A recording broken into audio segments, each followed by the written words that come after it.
Hello everyone, this is Sapna Dhyani Sharma with you. Welcome in my channel Learning Center. Today we are going to do class 8th NCERT History chapter 7 Weavers, Iron Smelters and Factory Owners. तो इस chapter में हम देखेंगे कि जो British rule था उसके under में इंडिया के जो वीवर्स थे या जो इंडिया का जो व्यापार था उसकी क्या कंडीशन थी और हमारे जो देश के जो छोटे छोटे श्रमिक हुआ करते थे, वीवर्स हुआ करते थे या जो छोटे छोटे अपने घरों में जो उद्योग किया करते थे उन पे क्या असर पड़ा। पहले जो व्यापार हुआ करता था वो जो है समुद्रों के रास्ते या जो सी पोर्ट हुआ करते थे वहाँ पे चीज़ों को आयात और निर्यात किया जाता था, तो इसी के माध्यम से व्यापार पहले किया जाता था। तो Surat in Gujarat on the west coast of India was one of the most important ports of the Indian ocean trade. तो ये जो सूरत है गुजरात में, यहाँ पे जो सबसे बड़ा जो है इम्पोर्टेंट पोर्ट था इंडिया का, तो वहाँ पे ट्रेड किया जाता था, चीज़ों को एक्सपोर्ट किया जाता था, इम्पोर्ट किया जाता था। और इस चैप्टर में हम cotton industry cloth industry, steel and iron industry के बारे में बात करेंगे, क्योंकि ये जो दो इंडस्ट्रीज़ हैं ये पूरे वर्ल्ड के लिए एग्जाम्पल हैं या फिर बहुत ही ज़्यादा इम्पोर्टेंट हैं, क्योंकि ये जो है सबसे पहली ऐसी इंडस्ट्री थी कि जिसके बाद की जो ब्रिटेन है वो जो है पूरे वर्ल्ड का कारखाना बन गया था, वर्कशॉप ऑफ द वर्ल्ड बन गया था। तो इस चैप्टर में हम बहुत सारी इंपॉर्टेंट चीज़ें जानेंगे। So I am requesting to you all, please watch this video carefully. तो इस चैप्टर में कहानी बताई गई है ब्रिटिश रूल के अंडर में जो हमारा जो क्राफ्ट था या जो इंडस्ट्रीज़ थी इंडिया की, उनकी क्या कंडीशन हुई थी। तो यहाँ पे अभी मैंने बताया है जैसे कि टू इंडस्ट्रीज़ के बारे में हम मेनली यहाँ पे बात करेंगे, textile and iron and steel industries, क्योंकि इन्हीं इंडस्ट्रीज़ ने क्या है जो इंडस्ट्रियल रिवॉल्यूशन है, मतलब एक मॉडर्न वर्ल्ड का जो इंडस्ट्रियल रिवॉल्यूशन है उसके लिए इन सब के बारे में पढ़ना बहुत ज़्यादा ज़रूरी है। मैकेनाइज्ड प्रोडक्शन ऑफ कॉटन, जो टेक्सटाइल जो ब्रिटेन ने जिसको अपनाया था, उसके बाद 19th सेंचुरी में उसके बाद जो है इस इंडस्ट्रियल नेशन में जो है बहुत ही ज़्यादा इसने डेवलपमेंट किया था उसके बाद, क्योंकि जो ईस्ट इंडिया कंपनी थी वो जब इंडिया में आई थी मतलब व्यापार करने के लिए, ट्रेड करने के लिए, तो उसका जो इंटेंशन था वो सिर्फ ये था इंडिया से प्रॉफिट कमाना। और इसके बाद जो है ब्रिटेन ने जब ये स्टार्ट किया था मैकेनाइज्ड प्रोडक्शन, तो इसके बाद जो है जो ब्रिटेन है वो क्या है पूरे वर्ल्ड, वहाँ पे जो है इंडस्ट्रियल रेवोल्यूशन आ गया था और वो पूरे वर्ल्ड का क्या है वर्कशॉप बन गया था। Britain came to be known as the workshop of India. और ब्रिटेन का जो इंडस्ट्रियलाइजेशन है उसका जो है बहुत ही ज़्यादा क्लोज कनेक्शन है इंडिया के साथ, क्योंकि ईस्ट इंडिया कंपनी जो है जब भारत में ट्रेड करने के लिए आई थी तो उसे जो है भारत की चीज़ें, भारत के जो कपड़े थे, उसके जो पैटर्न थे वो बहुत ज़्यादा ही मतलब पसंद आए थे, तो उनको जो है वो यहाँ से खरीद के अपनी कंट्री में जाके उनको बेचा करते थे और इससे वो प्रॉफिट कमाया करते थे। तो भारत से चीज़ें खरीदा करते थे और इंग्लैंड और यूरोप के मार्केट में उसको बेचा करते थे, तो इससे क्या है उन्हें बहुत ही ज़्यादा प्रॉफिट होता था।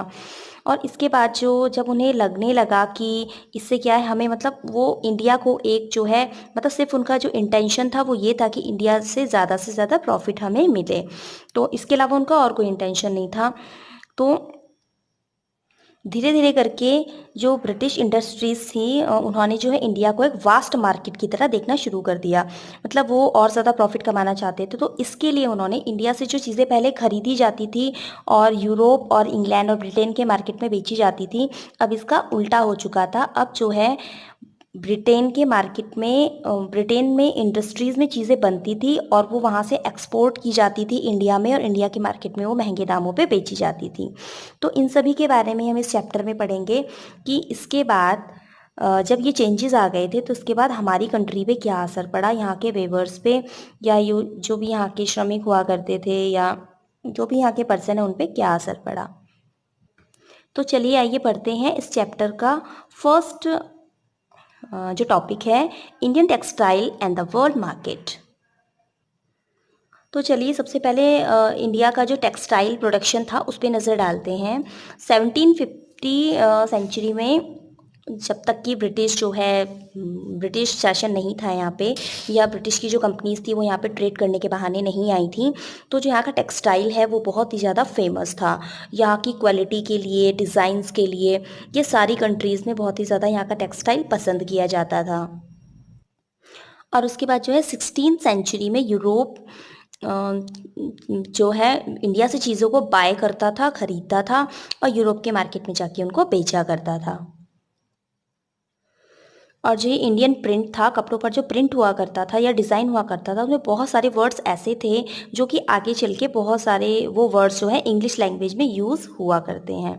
तो बहुत सारे वर्ड्स जो हैं हमारे इंडिया जो क्लोथ्स थे, जो टेक्सटाइल था, या जो डिज़ाइंस थे, उससे निकल के आए हैं, जो कि अभी भी यूज़ किए जाते हैं। Second topic of this chapter, world word tell us the stories. तो ये वर्ड्स की जो हिस्टोरी है वो क्या है, बहुत सारे जो वर्ड्स हैं वो हमारे ही इंडिया से या कपड़ों के डिज़ाइन से निकले हैं। यूरोपियन जो ट्रेडर्स थे वो जब सबसे पहले इंडिया में जो है कॉटन का जो क्लॉथ है वो लेने आए थे, तो सबसे पहले जो उन्होंने एक फाइन क्वालिटी का जो कॉटन होता है उसे अरब मर्चेंट्स के पास देखा था। तो जिसे कि जो कि प्रेजेंट टाइम में मतलब इराक में है, तो इसे मौसल नाम उन्होंने दिया था, जिसे जो है अभी मुस्लिन नाम से जाना जाता है, जो कि एक मतलब एक वर्ड बन गया मुस्लिन। और जब सबसे पहले पुर्तगालीज जो थे वो इंडिया आए थे स्पाइसेस या मसाले लेने के लिए जब आए थे, तो वो जो रुके थे वो केरला के कालीकट नामक जगह पे रुके थे। और वहाँ से, जो कि साउथ वेस्ट इंडिया में है, तो इसके बाद जब उन्होंने मतलब वहाँ पे स्पाइसेस के साथ साथ उन्होंने कॉटन भी खरीदा, और उसका जो मतलब एक जनरल नाम जो हो गया कालिको। कालिको मतलब एक जो जनरल सा नेम हो गया है कॉटन टेक्सटाइल के लिए, जनरल सा नेम क्या है, कालिको हो गया है। तो इस तरह से मतलब हम देख सकते हैं कि बहुत सारे ऐसे जो नाम हैं, जो वर्ड्स यूज़ किए जाते हैं, जो कि इंडिया से निकले हैं, इंडियन टेक्सटाइल से निकले हैं। There are many other words which point of the popularity of Indian textile in Western market. तो वेस्टर्न मार्केट में जो है बहुत सारे वर्ड्स ऐसे हैं जिन्हें कि मतलब जैसे कॉटन के क्लोथ्स जो थे हमारे इंडिया के, उनको पॉपुलैरिटी मिली, ऐसे ही जो वर्ड्स थे वो भी उसके साथ साथ उन्हें भी पॉपुलैरिटी मिली। तो ये नेक्स्ट पेज पे फिगर नंबर 3 जो दिया गया है उसमें आप देख सकते हैं कि जो ईस्ट इंडिया जो कंपनी थी, इंग्लिश ईस्ट इंडिया जो कंपनी थी, उसने जो है एक रिप्रेजेंटेटिव कलकत्ता में उन्होंने भेजा था 1930 में 1730 में सॉरी। तो इसमें जो है ऑर्डर दिया गया था, एक बहुत बड़ा ऑर्डर इसमें दिया गया था। आप इस पे देख सकते हैं जो फिगर नंबर 3 यहाँ पे दिया गया है, इसमें जो है यूरोप कंपनी ने इंडिया में जो कॉटन टेक्सटाइल है उसके लिए एक बहुत ही बड़ा ऑर्डर दिया था। मतलब इससे ये पता चलता है कि पहले जो है इंडिया का जो कॉटन था, जो क्लोथ था, वो जो है विदेशों में बहुत पसंद किया जाता। यहाँ का जो डिज़ाइन था, वहाँ के जो रिच लोग थे वो बहुत ही ज़्यादा उसको पसंद करते थे, या जो मिडिल क्लास लोग थे वो भी उसे बहुत पसंद करते थे, और वो विदेशों में बहुत ज़्यादा बेचा जाता था। तो ये जो ऑर्डर है यहाँ पे दिया गया है 5,89,000 पीसेज ऑफ क्लोथ का ऑर्डर यहाँ पे दिया गया है। तो इसमें जो है 98 वैरायटीज़ का यहाँ पे सिल्क के जो कॉटन एंड सिल्क के जो क्लोथ होते हैं 98 वैरायटीज़ की यहाँ पे बात की गई है इस ऑर्डर में। और ये जो ऑर्डर होता था ये 20 यार्ड जो है लंबा होता, मतलब जो कपड़ा होता था उस टाइम पे 20 यार्ड लंबा और 1 यार्ड वो चौड़ा, उसकी चौड़ाई हुआ करती थी। अगर आप ये बुक लिस्ट देखें तो इसमें अगर आप इसे पढ़ें तो आप इसमें देख सकते हैं कि जो कॉटन के जो क्लोथ्स हैं, तो हर कॉटन के लिए एक जो है डिफरेंट नाम यहाँ पे दिया गया है। तो हर एक कपड़े को एक स्पेशली जो है नाम से जाना जाता था। तो यहाँ पे और जो बहुत सारे जो नाम हैं वो इंडिया से जो है जनरेट हुए हैं, इंडिया से निकले हैं, या जो टेक्सटाइल है उससे निकले हैं, और ये अभी भी यूज़ हुए जाते हैं। जो टेक्सटाइल बिजनेस है या टेक्सटाइल इंडस्ट्रीज़ है उसमें बहुत ही ज़्यादा ये वर्ड यूज़ किए जाते हैं, जैसे कि चिंतस चिंतस है, कोसिस है, बंदाना है। तो ये जो वर्ड्स हैं ये सारे क्या है, इंडिया से ही जनरेट हुए हैं। चिंतस जो वर्ड है ये छिंद से निकला है। कोसिस जो वर्ड है ये खासा से निकला है। और बंधाना जो वर्ड है ये बंधन से निकला है। तो हर जो कपड़ा है वो एक डिफरेंट स्पेशलिटी रखता था। कुछ क्या है, कुछ पे फ्लोरल डिज़ाइन होता था, कुछ प्लेन होते थे, कुछ कलरफुल होते थे, कोई ब्राइट कलर के होते थे। तो हर सभी तरह के जो कपड़े हैं वो विदेशों में पसंद किए जाते थे। और जो एक मेन चीज़ यहाँ पे जो बताई गई है वो ये है कि ये जो कपड़ा था ये वहाँ के जो रिच पर्सन है उनके उनके द्वारा ये ज़्यादा पसंद किया जाता है। वहाँ की जो महारानी थी, क्वीन होती थी, वो भी क्या है इस फैब्रिक को पसंद करती थी। बंधाना जो कपड़ा हुआ करता था कॉटन का, उससे क्या है प्रिंटेड जो स्कार्फ होते थे नेक के लिए या हेड के लिए, उससे एक ही बहुत ही प्यारा सा स्कार्फ बनाया जाता था जो कि वहाँ पे बहुत पसंद किया जाता था। तो इससे हमें पता चलता है कि इंडिया का जो टेक्सटाइल था वो क्या है विदेशों में कितना ज़्यादा पसंद किया जाता था। आप यहाँ पे देख सकते हैं इस साड़ी का या दुपट्टा जो भी है इसका डिज़ाइन आप देख सकते हैं कितना ब्यूटीफुल लग रहा है। तो ये इतना ज़्यादा ब्यूटीफुल हुआ करता था कि ये फॉरेन कंट्रीज़ में बहुत ही ज़्यादा इसको पसंद किया जाता था। फिगर 3 में जो रिप्रेजेंटेटिव आपको दिखाया गया है उस मतलब जो बुक लिस्ट जो दिखाई गई थी जिसमें ये कपड़ों का ऑर्डर दिया गया था, उसमें ये भी इस चीज़ का भी डिस्कस किया गया था कि कौन कौन सा कपड़ा इंडिया की कौन कौन सी सिटी से लेना है, जैसे कि काशिम बाज़ार से, पटना से, कलकत्ता से, उड़ीसा से या और भी जगहों का वहाँ पे जिक्र किया गया है। तो इससे ये पता चलता है कि जो टेक्सटाइल का जो इंडस्ट्री थी या जो बिज़नेस था वो इंडिया में मतलब कितना फेमस था या कितना उसने डेवलप कर लिया था और अदर कंट्रीज़ में उसको कितना पसंद किया जाता था। बट जो 18 सेंचुरी जब आई तो उसमें जो है ये जो बिज़नेस है, ये जो टेक्सटाइल का जो इंडस्ट्री थी ये क्या है धीरे धीरे करके डाउन होने लगी। धीरे धीरे करके जो इंग्लैंड ने जो है यहाँ से जो वूल था या सिल्क था या कॉटन था उसका जो है इम्पोर्ट बंद कर दिया, क्योंकि उन्हें लगने लगा कि ये जो इंडस्ट्रियल ये जो काम है या ये जो इसका जो प्रोडक्शन होता है इससे क्या है बहुत ही बेनिफिट है, तो हम इसे अपनी ही कंट्री में इसे बनाएं और अपनी कंट्री से हम इसको दूसरे देशों में निर्यात करें या दूसरे देशों में इसको एक्सपोर्ट करें।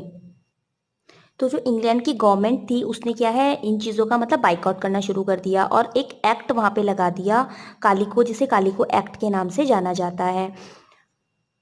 तो इस एक्ट के अंडर मतलब इंडिया से जो है उन्होंने इंपोर्ट जो चीज़ें हुआ करती थी उनका इंपोर्ट बंद कर दिया। और इस टाइम पे जो है टेक्सटाइल इंडस्ट्रीज थी वो सिर्फ क्या है इंग्लैंड को डेवलप करना चाहती थी। और अब क्या होने लगा, अब ये होने लगा कि इंडिया के जो डिज़ाइंस थे जो कि इंग्लैंड में या अदर कंट्रीज़ में पसंद किए जाते थे, तो वहाँ पे वो खुद ही उन डिज़ाइंस को बनाने लगे और अपनी कंट्री में उन्हें बेचने लगे और वो तैयार माल जो है भारत में मतलब निर्यात होने लगा, भारत में मतलब उसका इम्पोर्ट होने लगा और फिर वो क्या है इंडिया में जो महंगे दामों पे वो बेचा जाने लगा। तो इससे जो है हमारे जो वीवर्स थे उन पे क्या है बहुत ही बुरा असर पड़ा। ये ज़्यादा से ज़्यादा जो इंग्लैंड है वो प्लेन जो कॉटन होता था या प्लेन जो कपड़ा होता था उसे आयात कर लेता था, क्योंकि कुछ चीज़ें ऐसी हुआ करती थी या कुछ काम ऐसा होता था जो कि इंडिया में ही हो सकता था, वो इंग्लैंड के मशीनों के द्वारा वो काम नहीं किया जा सकता था, तो वैसा सामान तो इंडिया से आयात किया जाता था। लेकिन उसके अलावा जितना ज़्यादा से ज़्यादा जो हो सकता था इंग्लैंड की इंडस्ट्रीज़ में ही वो चीज़ें तैयार होने लगी और जो चीज़ें इंग्लैंड की इंडस्ट्री में तैयार नहीं हो सकती थी वो चीज़ें इंडिया से आयात की जाती थी। तो इंग्लैंड में बहुत ज़्यादा डिमांड होने लगी कि इंग्लैंड में जो है इंडिया का जो सामान है उसको ना खरीदा जाए या उसका जो एक्सपोर्ट है उस पर बैन लगा दिया जाए और जो इंग्लैंड के ही जो बिज़नेस हैं उन्हें डेवलप किया जाए सरवाइव करने के लिए। और जो कंपटीशन था इंग्लैंड का इंडियन टेक्सटाइल के साथ वो मतलब ये भी बहुत बड़ा रीज़न है कि इंग्लैंड में जो है टेक्निकल इनोवेशन जो हुआ और उसके बाद जो है स्पिनिंग जेनी का जो है इन्वेंशन किया गया जॉन जॉन के द्वारा। और उसके बाद जो है वहाँ पे ट्रेडिशनल बहुत ज़्यादा चेंजेस वहाँ पे आए। उसके बाद वहाँ पे रिचर्ड अर्कराइट द्वारा 1786 में जो है स्टीम इंजन का भी वहाँ पे इन्वेंशन किया गया। उसके बाद तो जो है टेक्सटाइल जो वीविंग था कॉटन टेक्सटाइल था इसमें बहुत ही ज़्यादा इम्प्रूवमेंट होने लगा, बहुत ही ज़्यादा चेंजेस आने लगे और इसके बाद उन्होंने जो है बहुत ही ज़्यादा कम लागत पे बहुत अच्छी क्वांटिटी और बहुत ही ज़्यादा सस्ता कपड़ा जो है बनाना शुरू कर दिया। इससे जो है अदर कंपनीज़ जो थी अदर कंट्रीज़ की जो कंपनीज़ थी जैसे डच है, फ्रेंच है और इंग्लिश, इनको जो है बहुत ही ज़्यादा ये प्रॉफिट कमाते थे। ये इंग्लैंड से सामान को ख़रीदते थे अपनी कंट्रीज़ में जाके उन्हें बेचते थे, तो इससे उन्हें भी बहुत ज़्यादा प्रॉफिट होने लगा। तो पहले तो इसके लिए जो कंपनी थी वो मतलब कुछ चीज़ें लिया करती थी, जैसे सिल्वर है या कोई भी ऐसा कॉस्टली सा प्रीसियस सा मेटल लिया करती थी, जैसे सिल्वर है, गोल्ड है।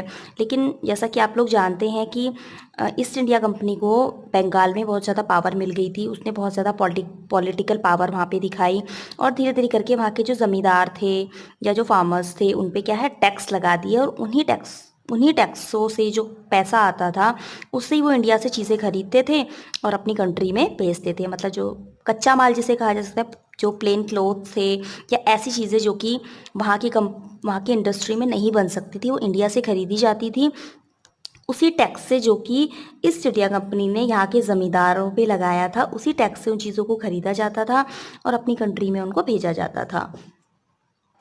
Now you can see in this map, आप इस मैप में देख सकते हैं कि जो अलग अलग तरीके का जो क्लोथ है वो कौन कौन सी कंट्रीज़ में बनाया, मतलब कौन कौन से इंडिया के कौन कौन सी जगहों पे बनाया जाता है। जैसे plain white, checks and stripes, chintz, silk, और ये यहाँ पे कुछ सिंबल्स यहाँ पे दिए गए हैं, मार्क, तो आप देख सकते हैं इस मैप में। आज के वीडियो में इतना ही। बाकी जो अदर टॉपिक हैं इस चैप्टर के वो हम अगले वीडियो में डिस्कस करेंगे, और जो नेक्स्ट वीडियो का लिंक है वो आपके इस डिस्क्रिप्शन बॉक्स में मिल जाएगा। अगर आपको वीडियो अच्छा लगा हो तो चैनल को सब्सक्राइब करें, लाइक करें, कमेंट करें, शेयर करें। Thank you.